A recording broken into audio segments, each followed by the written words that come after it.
ധ്യാനം തുടങ്ങിയ സമയത്ത് നമ്മൾ സന്ധ്യ അജിയുടെ ഒരു സാക്ഷ്യം പറഞ്ഞു. അത് തുടങ്ങി വെച്ചപ്പോൾ കർത്താവ് വേറെ വചനം നൽകി. വളരെ ആഴമുള്ള വചനങ്ങളിലൂടെ നമ്മൾ ധ്യാനിച്ച് സംഗീതിച്ചിരിക്കുകയാണ്. ഇതൊക്കെ നിങ്ങളെ ശരിക്കും സഹായിക്കും. സന്ധ്യ അജിയുടെ സാക്ഷ്യം എന്ന് പറയുന്നത് അവളുടെ അലർജിയാണ്.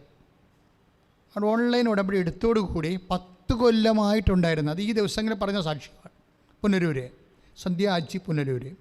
ഈ സാക്ഷ്യം നിങ്ങൾ യൂട്യൂബിലുണ്ടത് നോക്കിയാൽ മതി, നോക്കണം നിങ്ങൾ. കാര്യം നമ്മുടെ വിശ്വാസം അപ്ഗ്രേഡ് ചെയ്യാനുള്ള മാർഗം ഒന്ന്, attend the testimonies of answered prayers. അതായത് പ്രാർത്ഥനയ്ക്ക് ഉത്തരം ലഭിച്ചവരുടെ സാക്ഷ്യങ്ങൾ നമ്മൾ കേട്ടുകൊള്ളുന്ന നമ്മുടെ വിശ്വാസം അപ്ഗ്രേഡ് ചെയ്യാം. 10 കാര്യങ്ങളുണ്ട്, അതിൽ ഒന്ന് മാത്രമാണത്, പക്ഷെ അത് വലിയ കാര്യമാണത്. അപ്പം അതിൻ്റെ അകത്ത് വരുന്നൊരു വിഷയം, ഇവരുടെ വിഷയം 10 കൊല്ലമായിട്ട് അവർക്ക് അലർജിയാണ്, പൊട്ടിപ്പൊളിഞ്ഞ വ്രണങ്ങളുമായിട്ട് കൈകൾ.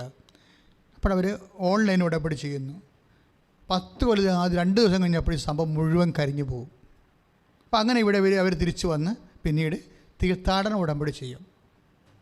അപ്പോൾ ഓൺലൈൻ ഉടമ്പടി ചെയ്തപ്പോൾ അജിയെ വിളിച്ച്, അജി ഗൾഫിലെവിടെ ജോലി ചെയ്യാൻ, അജിയെ വിളിച്ച് പറയും, ഞാനിങ്ങനെ ആലപ്പുഴ പോയി ഞാൻ ഓൺലൈൻ ഉടമ്പടി ചെയ്തപ്പോൾ മാതാവിൻ്റെ കൈ സുഖപ്പെടുത്തിയെന്ന് പറയും.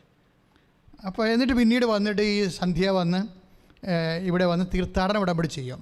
നമുക്ക് 2 ഉടമ്പടിയാണ് ഉള്ളത്. അതായത് ഒന്ന് ഓൺലൈൻ ഉടമ്പടി, അതായത് കൃപാസനത്തിൽ എത്തിച്ചേരണ വരെ ഉടമ്പടിയുടെ എല്ലാ ആനുകൂല്യവും നിനക്ക് കിട്ടാൻ വേണ്ടി അമ്മ തന്ന ഈ കാലഘട്ടത്തിൽ ഏറ്റവും നല്ലൊരു സംഭവമാണ് ഓൺലൈൻ ഉടമ്പടി. അപ്പോൾ ഈ പ്രത്യേകിച്ച് ഈ കോവിഡുമായിട്ട് അമ്മ ഏറ്റവും കൂടുതൽ പ്രവർത്തിച്ചത് ഓൺലൈൻ ഉടമ്പടിയിലൂടെ. അതിനുശേഷം അവർ വന്ന് തീർത്ഥാടന ഉടമ്പടി ചെയ്യും. ഓൺലൈൻ ഉടമ്പടി ചെയ്ത ആൾക്കാരെല്ലാവരും തന്നെ വന്ന് തീർത്ഥാടന ഉടമ്പടി ചെയ്ത്. അപ്പോൾ തീർത്ഥാടന ഉടമ്പടി ചെയ്തേച്ചും ഈ അജിയെ വിളിച്ച് പറയും, ഞാൻ കൃപാസന മാതാവിനെ കാണാൻ പോയെന്ന് പറയും. അപ്പോൾ അന്ന് വൈകുന്നേരം അജിക്കൊരു പ്രശ്നം ഉണ്ടാവും. എന്ന് വെച്ച് കഴിഞ്ഞാൽ അയാളെ ഒരു മലയാളിയുമായിട്ട് കൂടെ താമസിക്കായിരുന്നു. വെച്ചാൽ നമുക്കറിയാമല്ലോ, ഇപ്പോൾ യൂറോപ്പിലായാലും ഗൾഫിലായാലും നമുക്ക് ഒറ്റയ്ക്ക് നമ്മുടെ വാടക കൊടുക്കാനുള്ള ശമ്പളം നമുക്കുണ്ടാകത്തില്ല. അപ്പോൾ വീട്ടിലോട്ടൊന്നും അയച്ചു കൊടുക്കാൻ പറ്റത്തില്ല. അപ്പോൾ എന്താ ചെയ്യണം, മലയാളികളൊക്കെ ഷെയർ ചെയ്താണ് ജീവിക്കുന്നത്. പക്ഷെ അവിടെ എപ്പോഴും വരുന്ന ഒരു പ്രശ്നം, ഈ ഷെയർ ചെയ്യുന്ന ആൾക്കാർ ചില സമയത്ത് അവിടെ ജോലി, അവിടെ പ്രോജക്റ്റ് അവിടെ തീരുകയാണെങ്കിൽ അവരവിടെ നിന്ന് വെക്കേറ്റ് ചെയ്ത് പോകുമ്പോൾ ഈ കുടുംബത്തിൻ്റെ ഈ വീടിൻ്റെ മുഴുവൻ വാടക ഒരാൾ തന്നെ കൊടുക്കേണ്ടി വരും. പക്ഷെ അത്രയും ശമ്പളം ഉണ്ടാകത്തില്ല, അപ്പോൾ കൊടുക്കാൻ പറ്റത്തില്ല. അപ്പോൾ അജിയാണെങ്കിൽ ഒരു ജീവിതം ആകെപ്പാട് വഴിമുട്ടി എന്നപ്പോൾ എന്ത് ചെയ്യണം എന്നറിയത്തില്ല. അപ്പോൾ ഇയാൾ പലയിടത്തും പോയി അന്വേഷിച്ചിട്ട് ഒരിടത്തും ഒരു അക്കോമഡേഷൻ കിട്ടണില്ല. അക്കോമഡേഷൻ കിട്ടാവുന്നപ്പോൾ ഈ മനുഷ്യനിങ്ങനെ അത് വൈഫ് നല്ല ശരിക്കും സുന്ദരമായിട്ടത് പറയുന്നുണ്ട്. അതായത് സന്ധ്യ നന്നായിട്ടത് പറയുന്നുണ്ട്. അതായത് പലയിടത്തും പോയി ഒരു വീട് ഷെയറായിട്ട് താമസിക്കാൻ പറ്റിയ വീട് അന്വേഷിച്ചിട്ട് കിട്ടാതെ വരുമ്പോൾ ഉണ്ടാകുന്ന പ്രശ്നം അറിയാമല്ലോ. ഈ മനുഷ്യൻ മടുത്ത് സങ്കടപ്പെട്ടിട്ട് ഇയാൾക്ക് വൈഫ് പറഞ്ഞൊരു ഓർമ്മയേ ഉള്ളൂ, ഞാനിന്ന് കൃപാസന മാതാവിനെ കാണാൻ പോയെന്നേ പറഞ്ഞുള്ളത്. എന്നിട്ട് ഈ അജി റോഡിൽ നിന്നുകൊണ്ട് അത് വേദനപ്പെടുന്ന സാഹചര്യമാണ്. എൻ്റെ കൃപാസന മാതാവേ എന്ന് വിളിച്ച് എനിക്കൊരു വീട് കാണിച്ചതാണ്. അത് നല്ല സാക്ഷിയാണ് കേട്ടത്, എനിക്ക് ഭയങ്കര ഇഷ്ടപ്പെട്ടായിരുന്നു, അതുകൊണ്ട് ഞാനത് പറഞ്ഞത്. എൻ്റെ കൃപാസന മാതാവേ എനിക്കൊരു വീട് കാണിച്ചതാണ് എന്ന് ഇയാളിങ്ങനെ പറയുകയും കുറച്ച് കഴിഞ്ഞപ്പോൾ ഇയാളുടെ മനസ്സിൽ അമ്മ തോന്നിച്ചു, നീ നെറ്റിലടിച്ച് നോക്കാൻ പറഞ്ഞു. അന്ന് വരെ ഇപ്പം 3-4 ദിവസമായി വീട് തിരക്കി നടക്കണത്, ഈ ഒരു ബോധമില്ല. ഇയാൾ നെറ്റടിച്ച് നോക്കുകയും പെട്ടെന്ന് ഈ വീട് ഇതുപോലെ തന്നെ അക്കോമഡേഷൻ ഉള്ള ആൾക്കാർ അന്വേഷിക്കുന്ന ഒരു മലയാളിയുടെ പ്രൊഫൈൽ കണ്ട് ഉടനെ വിളിച്ച് ചോദിച്ചു, ഞാനിങ്ങനെ പുറത്തായി നിൽക്കുകയാണ്, നിങ്ങൾക്ക് ഷെയറിങ് ചെയ്യാൻ താല്പര്യമുണ്ടെന്ന് പറഞ്ഞ് നിങ്ങൾ നെറ്റിലിട്ടുണ്ടായിരുന്നല്ലോ, അപ്പോൾ എനിക്ക് നിങ്ങളെ കാണാൻ താല്പര്യമുണ്ട്. അവർ അന്ന് തന്നെ ഇവരെ അക്സെപ്റ്റ് ചെയ്ത് ഒരുമിച്ച് താമസിച്ചു. അപ്പോൾ 2 കുടുംബം കൂടി ഒരുമിച്ച് താമസിക്കും. അപ്പോൾ ഇതെന്ന് വെച്ച് കഴിഞ്ഞാൽ ഞാൻ പറഞ്ഞതിൻ്റെ കാരണം, ഇതിനൊക്കെ എല്ലാം ഒരു വചനമുണ്ട് സഹോദരങ്ങളെ. അതായത് നമ്മുടെ ജീവിതത്തിൽ നടക്കുന്ന എല്ലാത്തിനും വാഗ്ദാനമുണ്ട്. ഇപ്പോൾ ഞാൻ എപ്പോഴും പറയാറുണ്ട്, ഉടമ്പടിയിൽ എന്താ സംഭവിക്കണത്, എല്ലാ വാക്കിൻ്റെ അകത്തും ദാനമുണ്ട് ദൈവത്തിൻ്റെ, അല്ലേ? എല്ലാ വാക്കിലും ദൈവത്തിൻ്റെ ദാനമുണ്ട്. ഈ ദാനം നമ്മളിങ്ങനെ പ്രാപിക്കുകയാണ് ചെയ്യണത്. വാഗ്ദാനം എന്താണ് ചെയ്യണത്, പ്രാപിക്കുകയാണ് ചെയ്യണത്. അപ്പോൾ ഈ അജി എന്താണ് ചെയ്യണത്, വാഗ്ദാനം പ്രാപിക്കാൻ അജി എന്താണ് ചെയ്തിരിക്കുന്നത്, എൻ്റെ കൃപാസനം മാതാവേ എന്ന് വിളിച്ചു. കാര്യം ഇല്ലായ്മയൊക്കെ പരിഹരിക്കുന്ന ആളാണല്ലോ. വീഞ്ഞില്ല എന്ന് പറയണതും മനുഷ്യൻ്റെ ജീവിതത്തിൽ ഇല്ലായ്മകൾക്ക് ദൈവം ഇക്കാലങ്ങളിലെ ഉടമ്പടിയിലൂടെ 10,000-ങ്ങൾക്ക് ഉത്തരം കൊടുക്കുമ്പോൾ ഇന്ന് ഞാൻ കൃപാസനം മാതാവിനെ കാണാൻ പോയെന്നാണ് ആ ചേച്ചി പറയണത് അജിയോട്. അപ്പോൾ അദ്ദേഹത്തിൻ്റെ ആ ഒരു വിളി, ഇവർക്ക് അജിക്ക് ഉടമ്പടി അറിയത്തില്ല, ചിലപ്പോൾ ആലപ്പുഴ കൃപാസനത്തിൽ വന്നിട്ടില്ല, ഈ പേര് കേട്ടിട്ടേ ഉള്ളൂ, ജസ്റ്റ് ഒന്ന് വിളിച്ചതാണ്. ഞാനത് പ്രാർത്ഥിച്ചപ്പോൾ എനിക്ക് കിട്ടിയ വചനം 10:20 യെശയ്യായുടെ ഒരു വചനമുണ്ട്. അതാണ് ഞാൻ പറഞ്ഞത്, എല്ലാ വാഗ്ദാനങ്ങൾക്കും, ഇപ്പം നിനക്ക് കിട്ടാൻ പോകുന്ന എല്ലാ വാഗ്ദാനങ്ങൾക്കും കറസ്പോണ്ടിങ് വേർഡ് ഓഫ് ഗോഡ് ഉണ്ട്.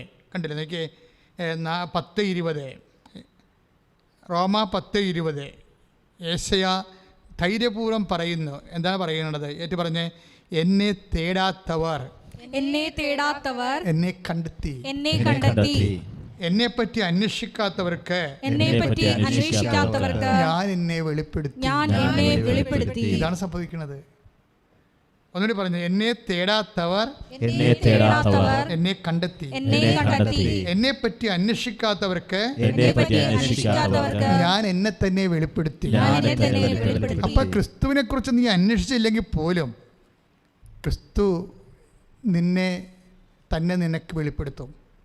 ഈ ഒരു സാധ്യത എല്ലാവരും പ്രയോജനപ്പെടുത്തണം. കാര്യം ഇപ്പോൾ എന്താ വചനം എഴുതിയിരിക്കുന്നത്?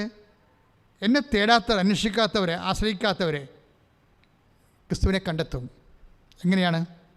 എന്നെ കണ്ടെത്താൻ എന്ന് പറഞ്ഞൊരു വചനമുണ്ടല്ലോ, 29:14 ജെറമിയ. എന്താണ്? എന്നെ കണ്ടെത്താൻ ഞാൻ നിന്നെ ഇടയാക്കും. ഇതെന്തുകൊണ്ടാണെന്ന് ചോദിച്ചു കഴിഞ്ഞാൽ അത് കൊളോസ്യസ് 3:11 തന്നെയാണ്. എന്താണ്? ക്രിസ്തു എല്ലാമാണ്, പിന്നെ എന്താണ്? എല്ലാവരിലുമാണ്. അല്ല, ക്രിസ്ത്യാനികൾക്ക് വേണ്ടി മാത്രമുള്ള ആളല്ല. ക്രിസ്തു എല്ലാമാണ്, എല്ലാവരിലുമാണ്. അപ്പോഴേ എല്ലാവരും ക്രിസ്തുവിനെ ആശ്രയിച്ച് കഴിയുമ്പോൾ അതിനർത്ഥം നിങ്ങൾ മതം മാറണമെന്നല്ല അർത്ഥം. വേദനപ്പെടുന്ന നിമിഷങ്ങളിൽ നിങ്ങൾക്ക് ആശ്വാസം കിട്ടാനുള്ള ദൈവവചനത്തിൻ്റെ വാഗ്ദാനമാണ് ഞാൻ പറഞ്ഞത്. ദൈവവചനത്തിൻ്റെ വാഗ്ദാനമാണ്. അത് വിശ്വാസിക്ക് മാത്രമുള്ളതല്ല, അത് എല്ലാവർക്കും ഉള്ളതാണ്. അതാണ് ഞാൻ പറയുക, അവിശ്വാസിക്ക് പോലും ഉള്ളതിൻ്റെ സൂചനയാണ് എന്നെ തേടാത്തവർ എന്നെ കണ്ടെത്തി. അതിനുള്ള സാധ്യതയുണ്ട്. അപ്പോൾ ഞാൻ നിനക്കൊരു വിഷമം വന്ന് പോകുമ്പോൾ ഞാൻ ക്രിസ്തുവുമായിട്ട് അടുപ്പമൊന്നുമില്ല, ക്രിസ്തു ക്രിസ്ത്യാനികളുടെ എന്നൊന്നും പറഞ്ഞ് വെറുതെ മണ്ടത്തരം പറഞ്ഞ് കെട്ടിയിരുന്ന് വിളിച്ച് നീ നിൻ്റെ വിഷമത്തിൽ നിലനിൽക്കരുത്. മറിച്ച് കാര്യം ഈ നാട്ടിൽ എന്ത് പറഞ്ഞാലും മതം മാറ്റമാണ്. മതമാറ്റം അല്ല വിഷയം. അതായത് ദൈവത്തെ നീ കണ്ടെത്താനും അനുഭവിക്കാനുമുള്ള സാധ്യതയുണ്ട്. അപ്പം അതിന് മതാതീതമായി യേശുവിനെ നിനക്ക് അന്വേഷിക്കാനും കണ്ടെത്താനും കഴിയും. അങ്ങനെ 10,000 യേശുവിനെ അനുഭവിച്ച് ഇന്നും ജീവിക്കുന്നുണ്ട്. അപ്പം അതിൻ്റെ സാധ്യത സുവിശേഷം നൽകുന്നൊരു വലിയൊരു സാധ്യതയാണ്. അതിന് ഏറ്റവും എളുപ്പമാർഗ്ഗമാണ് പരിശുദ്ധ അമ്മയുടെ മാധ്യസ്ഥം എന്ന് പറഞ്ഞത്. എന്താ കാര്യം? ക്രിസ്തു എല്ലാമാണെന്ന് ആദ്യം അറിഞ്ഞത് അമ്മയാണ്. അതുകൊണ്ടാണ് നിസ്സാര കാര്യത്തിന് പോലും അമ്മ യേശുവിനെ കനായിലെ കല്യാണത്തിൽ തീർന്നു പോയിട്ട് പോലും അതിന് പോലും അമ്മ ആശ്രയിച്ചത് യേശുവിനെയാണ്. അപ്പം അതിൻ്റെ വിഷയം എന്ന് വെച്ച് കഴിഞ്ഞാൽ അമ്മ മറ്റുള്ള സംവിധാനങ്ങളിൽ നിന്ന് കിട്ടാൻ സാധ്യതയുണ്ടെങ്കിലും അമ്മ അവിടെ ആശ്രയം വെക്കത്തില്ല. അവിടെയാണ് വിഷയം. ഇപ്പം ബുദ്ധിപരമായിട്ട് നമ്മൾക്ക് പല ഓപ്ഷൻസ് ഉണ്ടാകും, ബുദ്ധിപരമായിട്ട് കാര്യങ്ങൾ. പക്ഷേ വിശ്വാസിയെ സംബന്ധിച്ചിടത്തോളം, ബുദ്ധിമാനായ വിശ്വാസിയെ സംബന്ധിച്ചിടത്തോളം മറ്റ് പലതരം ഓപ്ഷങ്ങളുണ്ടെങ്കിലും ആദ്യത്തെ തിരഞ്ഞെടുപ്പ് ഈശോ ആയിരിക്കും. ആദ്യത്തെ തിരഞ്ഞെടുപ്പ് അത് നല്ല ശരിക്കൊരു അഭിഷേകം ആ വിഷയത്തെ മേടിക്കേണ്ടതാണ്. എന്നാൽ മാത്രമേ നമ്മൾ വിശ്വാസം അപ്ഗ്രേഡ് ചെയ്യാൻ പറ്റത്തുള്ളൂ. അപ്പോഴാണ് അച്ഛൻ എന്ന് പറഞ്ഞ് പ്രാർത്ഥിച്ച് കർത്താവായ ദൈവമേ, എന്ത് സംവിധാനങ്ങൾ ഉണ്ടെങ്കിലും ലോകത്തിന് മരുന്നുണ്ടെങ്കിലും വീടില്ലെങ്കിൽ ലോൺ എടുക്കാമെങ്കിലും കർത്താവേ, ഭൗതിക സാഹചര്യങ്ങളുടെ സാധ്യതകളുണ്ടെങ്കിലും ആദ്യമായി യേശുവിനെ തന്നെ ആശ്രയിക്കാൻ എന്നെ പുനഃക്രമീകരിക്കണം. വിശ്വാസത്തെ പുനഃക്രമീകരിക്കണം. കരങ്ങൾ ഉയർത്തിക്കൊണ്ട് സ്തുതിക്കട്ടെ. ഹല്ലേലൂയ ഹല്ലേലൂയ ഹല്ലേലൂയ ഹല്ലേലൂയ കർത്താവേ അനുഗ്രഹം വർഷിക്കണം. ഹല്ലേലൂയ. യേശുവേ ആരാധന. ദൈവസ്നേഹത്തോടെ പാടാം.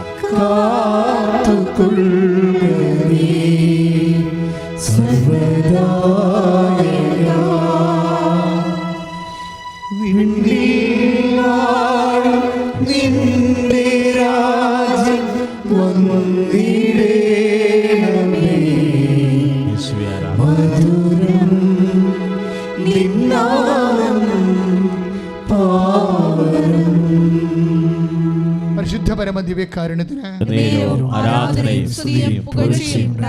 പിന്നെ ഈ ദിവസങ്ങൾ പറഞ്ഞ ഒരു സാക്ഷ്യമാണ് സ്ത്രീകളുടെ സാക്ഷ്യം. അത് ഇതുപോലെ തന്നെ ഒരു രസകരമായ സാക്ഷ്യം. സ്ത്രീകള സാക്ഷ്യം പറയുമ്പോൾ ഞാൻ എൻ്റെ മുറി ഇരുന്നുകൊണ്ട് അത് എഴുതിയിട്ടുടനെ എൻ്റെ നോട്ട് ബുക്കിൽ. കാര്യം അതിൻ്റെ അകത്ത് ഭയങ്കര അഭിഷേകം നിറഞ്ഞിരിക്കുന്ന എനിക്ക് തോന്നി. കാര്യം സ്ത്രീകളുടെ വിഷയം സ്ത്രീകളെ കാഞ്ഞിരമറ്റം എറണാകുളത്ത് ഉള്ള സ്ഥലമാണെന്ന് തോന്നുന്നു. സ്ത്രീകളുടെ വിഷയം കരളിലെ ഒരു സിസ്റ്റ്, അപ്പോൾ അത് ക്യാൻസറാണെന്ന് ഉള്ളൊരു ഡയഗ്നോസിസ്. അപ്പോൾ ഡോക്ടർ പറഞ്ഞ് ഇത് സ്കാൻ ചെയ്തിട്ട് ബയോപ്സിക്ക് പോകണമെന്ന് പറഞ്ഞു. അപ്പോൾ അതോടുകൂടി ഇവരിങ്ങനെ ഐസായിപ്പോയി. പേടിച്ചും വിഷമിച്ചും വേദനിച്ചും അറിയാം. ഇതുപോലെയൊക്കെ എന്തെങ്കിലും എത്രയോ പേര് ഇതുപോലെയുള്ള പെട്ടെന്ന് ഉണ്ടാകുന്ന ഒരു ഡയഗ്നോസിസ് ഉണ്ടായിക്കഴിഞ്ഞാൽ എല്ലാം തകർന്ന് തരപ്പെടാം. പിന്നെ അവർ മരണത്തെക്കുറിച്ച് ചിന്തിക്കത്തുള്ളൂ. താനില്ലാത്ത ഒരു അവസ്ഥ കുടുംബത്തിൽ ഉണ്ടാകുന്നതിനെക്കുറിച്ച് ചിന്തിക്കും. അല്ല, ചിന്തിച്ച് കാട് കയറി പ്രഷർ കയറി ഉറക്കം പോയി ഭ്രാന്തുകളെപ്പോലെ ഇങ്ങനെ നടക്കും. ഒരു മനുഷ്യൻ്റെ ജീവിതം പെട്ടെന്നാണ് ഇതിനൊക്കെ മാറ്റണത്. ഇതെല്ലാം നിൻ്റെ ദൈവം കാണുന്നുണ്ട് സഹോദരങ്ങളെ. കാര്യം നമ്മൾ എത്രയോ ഉന്നതന്മാരാണ് നമുക്ക് തോന്നിയാലും ഇതുപോലൊരു സിറ്റുവേഷൻസ് വരുമ്പോൾ നമ്മളെ ദൈവം റെഡ്യൂസ് ചെയ്യും. എന്താ കാര്യം? റെഡ്യൂസ് ചെയ്യും. അതിൻ്റെ അർത്ഥം നീ എളിമപ്പെടാൻ വേണ്ടിയാണ്. കാരണം നമ്മൾക്കിങ്ങനെ അഹങ്കാരം കയറി കേമത്തെന്ന് അടിച്ച് നമ്മൾ ഏതാണ്ട് വലിയ പാർട്ടിയാണെന്നുള്ള ചിന്ത ഈ മനുഷ്യന്മാർക്ക് എപ്പോഴും ഉണ്ടാകും. ദൈവം ഒരു മനുഷ്യന് പ്രവർത്തിക്കാൻ ഉള്ള ഏറ്റവും വലിയ ഇരുമ്പ് വാതിലെന്ന് പറയുന്നത് ഈ ഒരു അഹങ്കാരമാണ്. ഇരുമ്പ് വാതിലേ, അഹങ്കാരം ഒരു ഇരുമ്പ് വാതിലാണ്. ഇപ്പം ഞാൻ ആരോ ആണ്. ഇപ്പം നമുക്ക് ഇത്തിരി സൗന്ദര്യം ഉണ്ടെങ്കിൽ പരിപാടി തീർന്ന്. പിന്നെ ആ ഉള്ള സൗന്ദര്യം എങ്ങനെ വർദ്ധിപ്പിക്കാം, അതുകൊണ്ട് എത്ര ആണുങ്ങളെ പിടിക്കാം, എത്ര പെണ്ണുങ്ങളെ പിടിക്കാം, ഇങ്ങനെയൊക്കെ ഈ ദൈവം തന്ന ദാനം കൊണ്ട് എങ്ങനെ പിശാചിന് വിടുപണി ചെയ്യാമെന്നും പറഞ്ഞ് അത് പിന്നെ എന്താണ്, അവരെ ഡിസ്റ്റർബ് ചെയ്യാൻ പറ്റത്തില്ല. ആരെങ്കിലും അവരെ ഒന്ന് കൊച്ചാക്കി പറഞ്ഞാൽ പിന്നെ അവരോട് ഫൈറ്റ് ചെയ്യും. പിന്നെ യുദ്ധമാണ് എല്ലാ കാര്യങ്ങൾക്കും. ഓരോരോ കാര്യങ്ങൾക്ക് പിന്നീട് അവർക്കുള്ള നിലപാടുകൾ, അവർ കൈവരിച്ച നിലപാടുകൾ, അവരുടെ ഔന്നത്യം, അവരുടെ എസ്റ്റീം, ഇതൊക്കെ ആൾക്കാർ ആരെങ്കിലും ചുരണ്ടിയാൽ അതിന് പിന്നെ കൊട്ടേഷൻ കൊടുക്കാൻ വരെ തയ്യാറാവുകയെ. മനുഷ്യൻ പ്രാന്ത, അതായത് മനുഷ്യൻ നശിക്കണത് അവൻ്റെ ഇല്ലായ്മ കൊണ്ടല്ല, അവൻ്റെ ഉള്ളായ്മയിൽ അവൻ കൈവരിക്കണ ദൈവത്തിന് നിരക്കാത്ത നിലപാട് കൊണ്ടാണ്. അപ്പം അങ്ങനെ വരുമ്പോൾ പെട്ടെന്ന് ഇതുപോലെ ഷോക്ക് ട്രീറ്റ്മെൻറ്റ് ദൈവം തരും. എല്ലാവർക്കും ഒന്നും കൊടുക്കത്തില്ല. ദൈവത്തിന് വേണമെന്ന് തോന്നുന്ന ആൾക്കാരെ കൊടുക്കത്തുള്ളൂ. സത്യമായിട്ട് അങ്ങനെയുള്ളൂ. ഞാൻ 21 ലക്ഷം മനുഷ്യരെ കൗൺസിൽ ചെയ്ത മനുഷ്യനാണ്. എല്ലാവർക്കും ഒന്നും കൊടുക്കത്തില്ല. കാര്യം ഇത് അഹങ്കാരത്തിൻ്റെ ഇരുമ്പ് വാതിലെന്ന് പറയണത് ഒരു വല്ലാത്ത വാതിലാണ്. ഇത് വന്നാൽ ഇതിന് തുരുമ്പ് പിടിക്കണത് എപ്പോഴും ഇതുപോലുള്ള തകർച്ച വരുമ്പോൾ മാത്രമാണ്. ഇതിന് തുരുമ്പെടുക്കണത് എപ്പോഴാണിത്? ഈ തകർച്ച വരുമ്പോഴാണ് പെട്ടെന്ന്. അപ്പോൾ എല്ലാം പോയി, നമ്മളില്ലാത്തൊരു ലോകം ഉണ്ടാകാൻ പോവുകയാണ്. അതാണ് സംഭവം. ഇപ്പോൾ നമ്മളില്ലാത്തൊരു ലോകത്ത് നമ്മുടെ വീടിൻ്റെ അവസ്ഥ എന്താണ്? ഇപ്പം ഞാൻ ചില സമയത്തൊക്കെ ചില വീടൊക്കെ വിചരിക്കാൻ ചെല്ലുമ്പോൾ ഞാൻ ചോദിക്കും, ഇത് ആരാണെന്നൊക്കെ ചോദിക്കും. എന്ന് വെച്ച് കഴിഞ്ഞാൽ ഈ ഇരട്ടവാലിനൊക്കെ കയറിയിട്ടേ ഒരു കണ്ണൊക്കെ വെച്ച് ഈ അർത്തിങ്കപ്പള്ളിയിൽ നേർച്ചക്കാരിരിക്കണ പോലെയൊക്കെ ആൾക്കാരിരിക്കുക. അപ്പോൾ അപ്പാപ്പനാണ്. അപ്പാപ്പനെ ഇപ്പോൾ ഇരട്ടവാലം കണ്ണി കയറി ഒരു കണ്ണും കുത്തിപ്പൊട്ടിച്ച് അവിടെ ഇരിക്കുകയാണ്. കാര്യം ഞാൻ അപ്പൻ കഴിഞ്ഞാൽ പിന്നെ അപ്പാപ്പനെ ആരും പിള്ളേർ നോക്കത്തില്ല. പിള്ളേരുടെ കാലം വരുമ്പോൾ ഈ സാധനം അവർ വിറ്റ് കളയും. ഈ അപ്പാപ്പനുണ്ടാക്കിയതായിരിക്കുമേ. ചില ഞങ്ങളുടെ നാട്ടിലൊക്കെ വെള്ളം. ഇപ്പോൾ വെള്ളം പണ്ടൊക്കെ മുഴുവൻ വെള്ളമായിരുന്നു. അവിടെയൊക്കെ ചിറയൊക്കെ കുത്തിയെടുത്ത് അപ്പന്മാരൊക്കെ മണ്ണ് ചുമന്ന് തന്നെത്താൻ രാത്രിയും പകലും ചുമന്നൊക്കെയാണ് ചിറ പിടിപ്പിച്ച് പറമ്പാക്കിയിരിക്കണത്. ഈ പറമ്പൊക്കെയാണ് ഇന്നും പേരക്കിടാങ്ങൾ വിറ്റ് മാറ്റണത്. അപ്പോൾ അത് ഉണ്ടാക്കിയ ആൾക്കാരില്ലേ, അവർ രാത്രിയും ലാഭം വെട്ടൊക്കെ ഇരുട്ടതൊക്കെ മാറ്റിയിട്ട് ലാഭം വെട്ടത്തൊക്കെ ആയിരിക്കും മണ്ണ് ചുമന്നിരിക്കണത്. ആ ആൾക്കാരുടെയൊക്കെ ഇന്നത്തെ അവസ്ഥ, ഈ ഭിത്തിയിലുള്ള ഈ അവസ്ഥ ഉണ്ടല്ലോ, ഭയങ്കരമായിരിക്കും. അപ്പം നമ്മൾ എന്നായൊക്കെ ഉണ്ടാക്കിയാലും ശരി, എത്ര വലിയ ആളാണ്, ഇപ്പം ഇപ്പം നമ്മൾ വന്ന വഴിയും മറന്ന് നമ്മളാക്കിയതും മറന്ന് നിൽക്കാനുള്ള തറ തന്ന ആൾക്കാരെ മറന്ന് നമ്മളങ്ങനെ വലിയ സ്ഥലത്തെ പ്രധാന ദിവ്യനായിട്ട് എല്ലായിടത്തും ജീവിക്കും. എല്ലാവർക്കും എന്താണ് ചിലക്കൊക്കെ നാട് വിട്ട് പോകണമെന്നുള്ള ഒറ്റ ചിന്തയാണ്. എന്താണെന്ന് വെച്ചാൽ നാട്ടിൽ ജീവിക്കുമ്പോൾ നാട്ടുകാർക്കൊക്കെ നമ്മളെ അറിയാൻ പറ്റും. അപ്പം നമ്മളറിയാത്ത സ്ഥലത്ത് പോയി കേവനായിട്ട് ജീവിക്കുക എന്നുള്ളത് സ്വാഭാവികമായൊരു വാസനയുടെ ഭാഗമായിട്ട്, അതുകൊണ്ടാണ് ചില ആൾക്കാർക്കൊന്നും പോയിട്ട് നാട്ടിൽ തിരിച്ചു വരാത്തതിൻ്റെ കാര്യം. എങ്ങനെ നാട്ടിൽ നിന്ന് 10 പൈസ ഉണ്ടാക്കിയിട്ട് നാട്ടിൽ നിന്ന് പോകാതിരിക്കുന്ന ആൾക്കാരുണ്ട്. ഈ രാത്രിയും പകലൊക്കെ ഇരുന്നുകൊണ്ട് വെള്ളത്തിൽ ചരുവത്തിൽ വെള്ളം വെച്ച് കാല് വെച്ചൊക്കെ പഠിക്കുന്ന ആൾക്കാരല്ലേ. അവിടെ ഉദ്ദേശം എന്ന് പറഞ്ഞാൽ നാട്ടിൽ നിന്ന് ഓടിക്കളയുക എന്നുള്ളതാണ്. എന്തെങ്കിലും വകുപ്പുണ്ടെങ്കിൽ ഓടിക്കളയാം. അവരുടെ അഡ്രസ്സ് മാറ്റുക, അവർ പുതിയ അഡ്രസ്സ് മേടിക്കുക, അവർ വലിയ ക്യാമത്തൊന്നും അടിച്ചിട്ട് അവരെ പൈസ വാങ്ങിച്ചിട്ട് വേറെ ഒരു സ്ഥലത്ത് പോയിട്ട് വലിയ രാജാവായിട്ട് ജീവിക്കുക. അപ്പോൾ ഇങ്ങനെയൊക്കെ അതായത് ഈ വിഷയങ്ങളൊക്കെ അവരെന്തൊക്കെ മറക്കാൻ ഉദ്ദേശിക്കുന്നുണ്ട്. എന്നാലും ബേസിക്കായിട്ട് മനുഷ്യൻ ഇതാണ്. പക്ഷെ നീ പോകുമായിരിക്കും, നീ അവിടെ പോയി വലിയ ക്യാമനായിട്ട് ജീവിക്കുമായിരിക്കും. പക്ഷേ ഒരു സെക്കൻഡ് നിൻ്റെ ബോഡിയെ തൊട്ട് കഴിയുമ്പോൾ വിഷയം മാറും. അപ്പം ഇങ്ങനെ ഓരോ വിഷയത്തെ എന്തിനു വേണ്ടിയാണ് ഇങ്ങനെ വിഷയം മാറ്റണത്? നിന്നെ തിരിച്ചറിയിക്കാൻ വേണ്ടിയാണ്. നിത്യത വരെ ദൈവത്തിന് നിന്നെ വേണമെന്നുണ്ടെങ്കിൽ നിന്നെ അത് തിരിച്ചറിയിക്കും. ദൈവമാണ് നിന്നെ തൊട്ടിരിക്കണം തിരിച്ചറിയിക്കും. നിത്യത വരെ നിന്നെ ദൈവത്തിന് ആവശ്യമില്ലെന്നുണ്ടെങ്കിൽ നിന്നെ തിരിച്ചറിയിക്കത്തില്ല. അതുകൊണ്ട് നീ മാന്യമായിട്ട് പലതരത്തിലുള്ള രീതികളിൽ നിൻ്റെ കഴിവനുസരിച്ച് നീ ഫൈറ്റ് ചെയ്യും. ഒരു കഥയില്ല, ഫൈറ്റൊക്കെ ചെയ്യാം. നമുക്ക് ഇപ്പോൾ എത്ര ഓരോ മനുഷ്യർ ഓരോരോ രാജ്യങ്ങളിലൊക്കെ പോയി അവരുടെ കപ്പാസിറ്റിയും പദവിയൊക്കെ അനുസരിച്ച് ചികിത്സിക്കണില്ലേ. അപ്പം അങ്ങനെ എത്രയോ പേര് ഒക്കെ ചികിത്സിച്ച് MGR പോലെയൊക്കെയുള്ള ചികിത്സിച്ചൊക്കെ വന്നില്ല. പിന്നെ ഇപ്പോൾ MGR ഒന്നും ഇല്ലല്ലോ. അവർ കാലും അങ്ങോട്ട് പോവുകയാണ്. ആരും ഓർക്കാറ് കൂടിയില്ല. അതിനുവേണ്ടി അങ്ങർക്ക് വേണ്ടി മരിക്കാനൊക്കെ ആൾക്കാർ പണ്ട് തയ്യാറായിരുന്നു. ആ തലമുറയും മരിച്ചുപോയി. ഒന്നുമില്ല അവസാനം. അപ്പോൾ എപ്പോഴും നമ്മൾ ചിന്തിക്കണം. അതായത് ദൈവത്തെ മാറ്റി നിർത്തിക്കൊണ്ട് ഇപ്പോഴും നമ്മൾ അഭിനയിക്കുന്ന കേമത്വങ്ങളൊക്കെ വെറും ഒരു കടലാസ് പുലി പോലെയുള്ള അവസ്ഥയാണ്. ഞാനിത് ഇങ്ങനെ പറഞ്ഞതെന്ന് വെച്ച് കഴിഞ്ഞാൽ, ഈ വചനം ആർക്കെങ്കിലും ദൈവം ഉദ്ദേശിക്കുന്നുണ്ടാകും. നിങ്ങൾ എളിമപ്പെട്ട് കർത്താവിലേക്ക് തിരിച്ചു വരാൻ വേണ്ടി കർത്താവ് ഉദ്ദേശിക്കുന്നുണ്ടാകും. എല്ലാവരും തിരിച്ചു വരത്തില്ല. കാരണം ദൈവം ഉദ്ദേശിക്കുന്നവർ, ദൈവം ഇങ്ങനെ അടയാളപ്പെടുത്തുന്ന ബൈബിളിൽ പറഞ്ഞിട്ടില്ലേ, പഴയ നിയമത്തിലുണ്ട്. അടയാളം ഇട്ടിരിക്കുന്നവരുണ്ട്, നിത്യതയ്ക്ക് വേണ്ടി അടയാളം ഇട്ടിരിക്കുന്നവരുണ്ട്. നിത്യതയ്ക്ക് വേണ്ടി ദൈവം അടയാളം ഇട്ട് കഴിഞ്ഞാൽ അവിടെ നെറ്റിയിൽ അടയാളം ഇട്ടിട്ടുണ്ട്. പഴയ നിയമത്തിലുള്ള പ്രധാനപ്പെട്ട ഒരു ഭാഗമാണ്. ആ ഭാഗം ഞാൻ മറന്നുപോയി, ഇപ്പോൾ ഈശോ തന്നതുകൊണ്ട് പറഞ്ഞതേ ഉള്ളൂ. അങ്ങനെ അടയാളം ഇട്ടാൽ നിൻ്റെ ജീവിതത്തിലുണ്ടാകുന്ന തകർച്ചകളിലെ കർത്താവിനെ നീ ഓർക്കും. ഒന്നാമത്തെ കാര്യമായിട്ട് ഫസ്റ്റ് ഓപ്ഷനായിട്ട് ഓർക്കും. അപ്പോൾ ഈ ഫസ്റ്റ് ഓപ്ഷനായിട്ട് ഓർക്കുമ്പോഴാണ് ശരിക്കും നിൻ്റെ സ്റ്റെപ്പപ്പ് ഉണ്ടാകുന്നത്. അതാണ് ഈ ധ്യാനത്തിൻ്റെ ഏറ്റവും വലിയ ഒരു വെളിപാടെന്ന് പറയുന്നത്. അതായത് സെക്കൻഡ് തിരഞ്ഞെടുപ്പല്ല, തേർഡ് തിരഞ്ഞെടുപ്പല്ല, സെക്കൻഡ് തിരഞ്ഞെടുപ്പല്ല, ആദ്യത്തെ തിരഞ്ഞെടുപ്പ് യേശുവായിരിക്കണം എന്ത് ജീവിതത്തിലാണ്. അങ്ങനെ വരുമ്പോൾ തീർച്ചയായിട്ടും നിനക്ക് ഓപ്ഷൻ ഉണ്ടാകും. അതായത് നിനക്ക് നിൻ്റെ ലെവൽ വർദ്ധിക്കും, ആധ്യാത്മിക ലെവൽ വർദ്ധിക്കും, കർത്താവിൻ്റെ കൃപ നിന്നിൽ വർദ്ധിക്കും. ഇപ്പോൾ ഈ ചേട്ടൻ ഇപ്പോൾ ഈ സിസ്റ്ററിൻ്റെ കാര്യം പറഞ്ഞില്ലേ, ആരാ സിസ്റ്ററിൻ്റെ കാര്യം പറഞ്ഞു, ശ്രീകല കാഞ്ഞിരമറ്റം. ആ ചേച്ചി എന്താ ചോദിച്ചു കഴിഞ്ഞാൽ, ആ ചേച്ചി ഒരു നല്ല ഉടമ്പടി ചെയ്തിരിക്കുന്നത് പരിശുദ്ധാത്മാവ് നിറഞ്ഞിട്ടുണ്ട് അവരില്ലേ. ഇപ്പോൾ എത്രയോ പേര് വന്ന് ഉടമ്പടി ചെയ്യുന്നതിൽ ഭക്തിയും വിശ്വാസവും നിറയണതും ചിലർ പരിശുദ്ധാത്മാവ് നിറയും. പരിശുദ്ധാത്മാവ് നിറഞ്ഞിട്ട് ഇവർ ഈ സിസ്റ്റം അയോപ്സിക്ക് പോയിരിക്കണമല്ല, ദൈവം ഒരു പ്രാർത്ഥന ഇവിടെ അതിർത്തി കൊടുക്കും. ആരുടെ? ശ്രീകലയുടെ. സ്ത്രീകൾ അത്തരത്തിലൊരു പ്രാർത്ഥന കൊടുക്കും. ഇന്ന് ശ്രീകല സ്വന്തമായിട്ടിരുന്ന് പ്രാർത്ഥിക്കും. എന്താണ് പ്രാർത്ഥിക്കണേ? അമ്മേ, പരിശുദ്ധ അമ്മേ, എന്നെ അമ്മയുടെ പ്രത്യക്ഷീകരണത്തിൻ്റെ സ്ഥിരം സാക്ഷിയാക്കി മാറ്റണമേ. ഞാൻ തരുന്നത് ഇങ്ങനെ ഞാൻ പോലും പറഞ്ഞു കൊടുത്തിട്ടില്ല, എനിക്ക് പോലും അറിയത്തില്ലത്. ഇവർ സ്വന്തമായി പരിശുദ്ധാത്മാവ് അവരുടെ നാക്കിൽ കൊടുക്കുകയാണ് ഈ പ്രാർത്ഥന. പണ്ട് ജെറമിയായുടെ പുസ്തകമൊക്കെ വായിക്കുമ്പോഴേ കുടില് കൊണ്ട് കർത്താവ് ഒരു വിരൽ കൊണ്ട് കർത്താവ് ജെറമിയായുടെ വചന നാവിനെ തൊടും. മറ്റടുത്ത് അതായത് പ്രാർത്ഥന കൊടുക്കണം. നാവിലല്ലേ നമ്മൾ പ്രാർത്ഥിക്കണത്. അപ്പോൾ പ്രാർത്ഥന കൊടുക്കണം. ഇപ്പോൾ ചിലരുടെ അമ്മ മാതാവ് എൻ്റെ ഈജിപ്തിൽ വെച്ച് അമ്മ എൻ്റെ നാവിൽ കൈയിട്ടിട്ടുണ്ട്, വായിൽ, ഈ 4 വിരൽ. അത് എൻ്റെ ആത്മകഥയിൽ ഞാൻ നന്നായിട്ട് എഴുതിയിട്ടുണ്ട്. എനിക്ക് ട്രാൻസായി ഞാൻ ചാടി ഈ കടലിൽ ചെങ്കടലിലോ നദിയിലോ ചാടിയതാണ്. വലിയ ഏത് നദിയാണ് ഇരുട്ടതല്ലേ ചാടണത്. അന്ന് പെട്ടെന്ന് അകപ്പെടും. അതായത് ഇതൊരു ഭയങ്കര ഇങ്ങനെ സംഭവിച്ചു കഴിയുമ്പോഴേ നമ്മുടെ ലെവലിൽ പോയി അത്തരം അതുപോലെ അതിൻ്റെ ഒരു ചെറിയൊരു അനുഭവമാണ്. ഒരു പ്രാർത്ഥന കൊടുത്തിരിക്കുകയാണ്. അതായത് ഓരോ വിഷയം നമ്മൾ രക്ഷപ്പെടാൻ വേണ്ടിയുള്ള പ്രത്യേക പ്രാർത്ഥനയുണ്ട്.